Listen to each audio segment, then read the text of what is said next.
When the Carter family moved into the house on Willow Lane, it felt like an answered prayer. After years of cramped apartments and restless nights in loud neighborhoods, this place felt like a beginning that had been waiting for them all along. The house sat at the end of a quiet cul-de-sac, painted a soft cream color with white trim and wide windows that let the sunlight pour in like a blessing. The lawn was freshly cut, the trees tall and generous with shade, and the air smelled clean, like rain and new possibilities. Maya Carter stood in the doorway that first morning, holding a mug of coffee that had long gone cold, and breathed deeply. "This is it," she whispered. Her husband, Daniel, came up behind her and wrapped an arm around her waist. He was smiling the way he did when he felt hopeful, wide, open, and unguarded. "Our fresh start," he said. "For us. For the kids." They had 2 children, Ava, their 12-year-old daughter, observant and quiet beyond her years, and Caleb, 8, energetic and curious, already planning which room would become his science lab. The first week was everything they had hoped for. The neighbors waved from their driveways. Children rode bikes up and down the street. At night, the neighborhood settled into a calm hush broken only by crickets and the occasional distant laughter. Maya slept better than she had in years. Until the second week.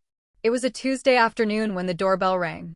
Maya had just finished unpacking the last box from the kitchen when she heard it, 3 soft chimes, polite, almost musical.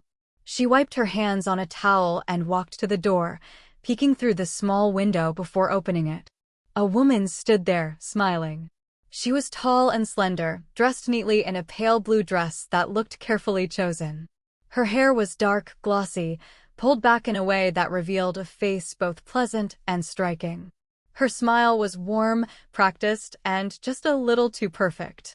"Hello," the woman said brightly. "You must be the new family. I'm Evelyn.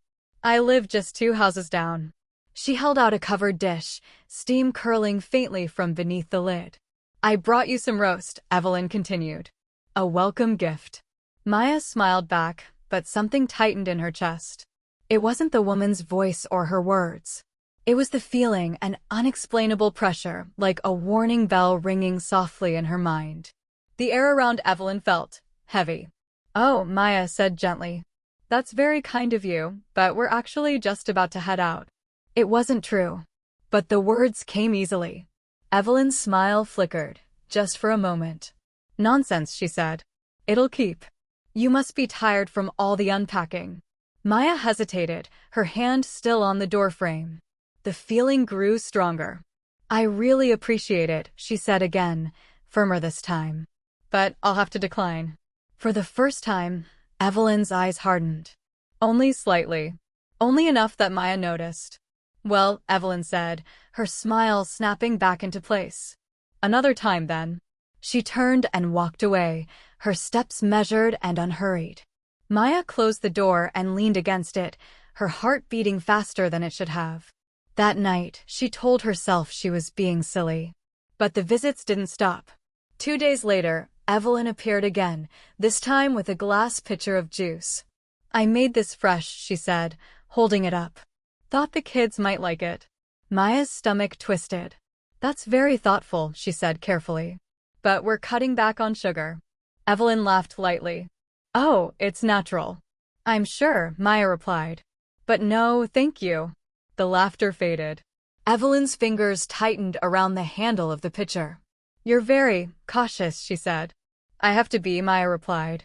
Evelyn stared at her for a long second, too long before turning away again. Then came Thanksgiving. The Carters planned a small, intimate dinner, just the 4 of them. Maya had spent the morning cooking, the house filled with warm smells of herbs and roasting turkey. The children laughed in the living room while Daniel helped set the table. A knock came at the door. Maya froze. She already knew who it was. Evelyn stood there with a full tray of food, her smile brighter than ever. "I couldn't let you spend Thanksgiving alone," she said sweetly. "I made extras." Maya's heart pounded. "That's very generous," she said slowly. "But we already have everything we need." Evelyn's smile didn't reach her eyes. "You didn't even look," she said.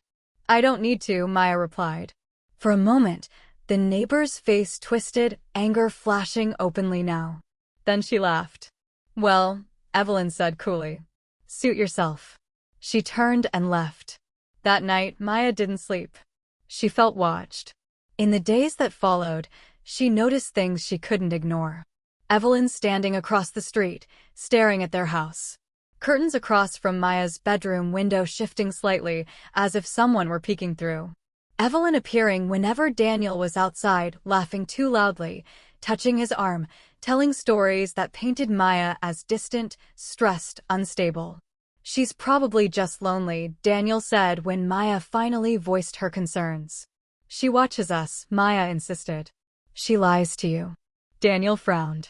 Maya, she's been nothing but kind.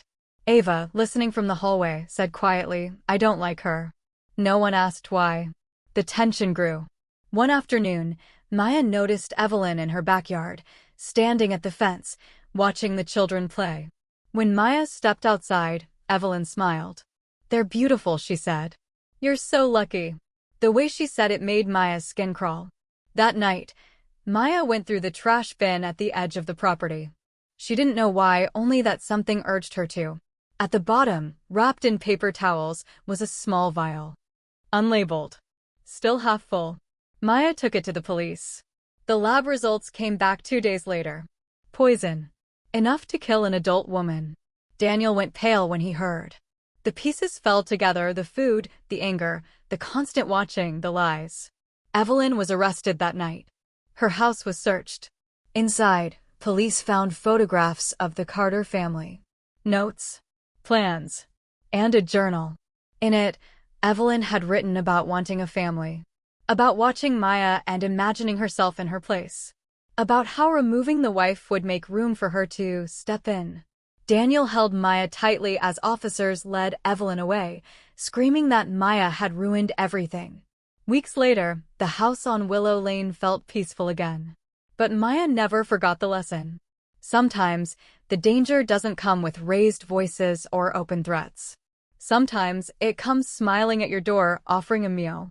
And sometimes, the quiet voice that tells you to say no is the one that saves your life. The night after Evelyn was taken away, the house felt unfamiliar. Not dangerous, just altered, like a place that had exhaled after holding its breath for too long. Maya sat on the edge of her bed long after midnight, listening to the soft hum of the heater and the distant sound of a car passing somewhere far down the road. Daniel slept beside her, exhausted in a way that reached deeper than the body. His hand rested on her back, protective even in sleep. But Maya couldn't close her eyes. Every creak of the house felt louder now. Every shadow lingered longer than it should have. She kept seeing Evelyn smile, how it never fully left her face, even as the police pulled her hands behind her back. How her eyes had locked onto Maya's with something close to devotion and hatred intertwined. You ruined everything, Evelyn had screamed as they led her away. The words echoed now in the silence.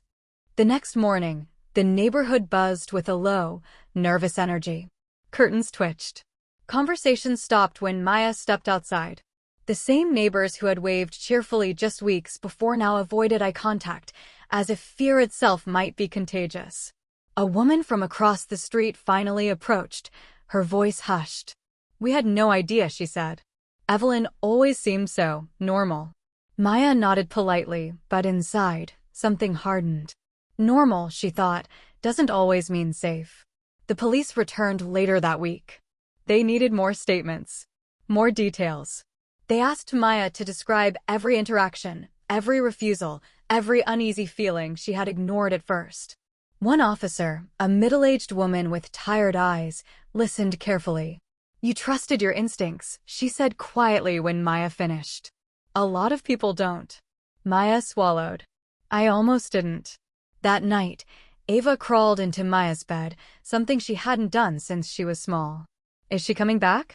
Ava whispered. Maya brushed her daughter's hair back gently. No. She can't hurt us anymore. Ava was quiet for a long moment. She wanted to take you away, Ava said. I could tell. Maya's throat tightened. How? She looked at you like you were in her way. Weeks passed. Life tried to return to normal, but normal came slowly, cautiously, like a skittish animal testing unfamiliar ground. Daniel installed new locks, new cameras, motion lights. Still, Maya found herself checking the windows before bed, double-locking doors, pausing whenever the doorbell rang, even when it was just a delivery. Then, one afternoon, a letter arrived. No return address. Maya stood at the kitchen counter, staring at the envelope long before opening it. The paper was thick, the handwriting neat and deliberate. Inside was a single page. You think it's over. But some things don't end just because they're taken away. Maya's hands trembled. The police said Evelyn had no visitors, no contact with the outside world. Yet the handwriting was unmistakable. The same careful curves, the same precise spacing. That night, Maya dreamed of the front door opening slowly, and Evelyn stepping inside, smiling. The following days brought more signs. A wilted flower placed carefully on the doorstep. A light flicking on in the guest room when no one had been upstairs. A faint scent, her perfume, lingering in the hallway late at night. Daniel tried to reassure her. Trauma does things to the mind, he said gently. But Maya knew the difference between fear and knowing. One evening, as she tucked Caleb into bed, he asked a question that made her blood run cold. "Mom," he said, staring at the closet door, "why does the lady stand there sometimes?" Maya forced a smile. "What lady, sweetheart?" "The quiet one," he said. "She watches." Maya didn't sleep at all that night. She sat in the living room, lights on, Bible open on her lap though she wasn't reading. She listened. At exactly 3:17 a.m., the doorbell rang. Once. Soft. Polite. Almost musical. Maya stood slowly, her heart hammering. She did not open the door. Instead, she whispered the same word that had saved her life the first time. "No." And for the first time since moving to Willow Lane, the house was truly silent.